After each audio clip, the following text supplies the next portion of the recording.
Hello everybody, it's Eric Freeze.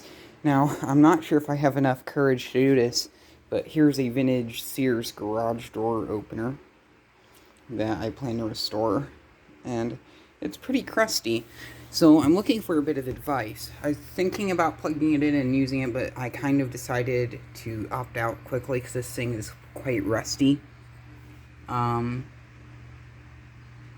Just let you have a look at that. I'm not sure if I should, plug it in and run it yet. I'm a bit scared, too, because I don't want to ruin this. Here's the circuit board on it. That transformer is quite rusty. This was actually installed in a garage that was hung outdoors for a bit, but this opener has been unplugged for 2 years. So, and it's just been replaced. So, I'm actually after I end this video, I'm actually going back over to the house where the unit came out of to finish programming remotes and setting the limits on the opener that this replaced. That light bulb is on there just because it's pretty rough condition. Actually, probably out of all the Sears units I've ever seen before, this is probably the one that's in the worst condition, even including ones on YouTube. Here's the light cover. Yes, this is the Sears Best model. And a little motor sprocket cover, and if I have the light cover, it means I have the case. There's the case. If you follow me on Facebook, I've actually made my cover photo for Facebook the case, because I really like this old Sears Best logo. Heavy duty, 1/2 horsepower. Has a 2 lights in it. I think it's 60 watt limits. An inner limit switch. Limit adjustment. I could barely make out what the model number was on this, so I wrote it here. It's a model 139155000. So if anyone has any information on it and can give me some helpful tips, I would greatly appreciate that. This is a project I would really like to do. The case, as you saw, is not in the best condition, so I plan to fully strip everything down in this operator and restore it, including the rail, which is outside. Yeah, it's not the best. The finish is mediocre. Maybe I won't paint it, maybe I will. If I paint it, I'm thinking of doing like a banana yellow, because I heard they made a yellow Sears that's quite rare. And as well, paint the front and back panels on the unit black, as well as the base pan. I know it's not supposed to be black, but I'll probably paint it black anyway. And then the rail needs to be painted black again as well. I'm also getting the original radios with this. The guy has to find them, but from what he told me, the wall button is like a large rectangular box. And it has 2 buttons that you push down. And he said the buttons light up red. So it's probably like the one that the Garage Door Geek has. And then there's also, said he has remotes, but he's not sure if he still has the remotes, but he does still have the wall panel. So hopefully today, when I go back and pick up, when I go back over there and finish setting the limits on a new machine, I will get the original wall panel for this, possibly. So, once I get the original wall panel for this, maybe I will make an update video on this.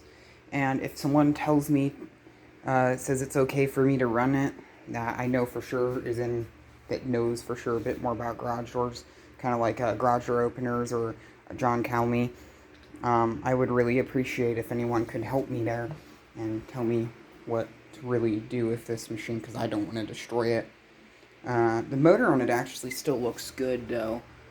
A bit of rusting on the stator, but it probably still works. I'm pretty sure this thing just needs to be coated in WD-40. I just need to get some WD-40 for this, and then open the curtain, you see a bit more of it. These units are actually a lot more simple inside. I thought these ones were analog, but apparently these are probably some of the first circuit board powered units, because we have a board on it. Yeah, wires are a bit moldy. I don't want to try to prying at the board and possibly breaking it, but this right here, just transformer, focus, camera. This transformer is quite crusty, so I'm not sure if I want to run it or not. All these wires, none of them None of them seem to be bad. Capacitor is not bulging. So the capacitor has I actually have a feeling like the capacitor's probably been replaced in this before. So the capacitor honestly does not look that bad. The other side's not bulged out. And actually, I think the other capacitors looked a bit different than that. So there's probably a chance that this thing will work still. I don't know, but when the person moved in 2 years ago, this unit was unplugged. So it's probably been not running in longer than 2 years. I'm not sure what the reason why this was unrunning for. Probably because the door that this was on the far end of the garage, and maybe they had a workshop over there that blocked the garage door, so they unplugged the operator to keep it from opening and closing the door. Or maybe, well, if my camera will focus again, or maybe there was some sort of mechanical problem with the unit. There probably is a mechanical problem now, being that there's a lot of rust in this. Being at this garage, like the whole back wall, there's no back wall. It's supposed to be like a drive-through garage. Maybe moisture got into this unit and really messed it up. And surprisingly, with the garage being a drive-through garage, the light cover is not as yellowed as I would have expected it to be. Like, I also have all the pieces.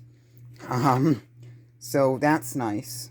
And the person that gave me this is a really nice person who usually keeps track of a lot of their stuff. They actually had the light cover sitting elsewhere in the garage. So that was quite nice of them. So it's going to be a big restoration project to work on for sure. It's going to take a lot of work. I just sucked up a lot of dirt. This thing was absolutely disgusting. When I first took the cover off, I had it sitting over here in my bedroom. You can see all the dirt here. That was from it. There was a two bolts held on the rail. The other bolts. It's a bit snowing outside, so I won't really show you the rail. The rail, it had the chain was kind of rested in place, but I was able to get it kind of loose, so the chain does still work somewhat. And it's a chain and cable drive, half chain, half cable. And the trolley on it's a lot more older compared to some of the other LiftMaster machines. So it's kind of interesting. I think that's all I really got to say on this. I have nothing else. It also has the 2 terminals on the front of the unit for the open door indicator.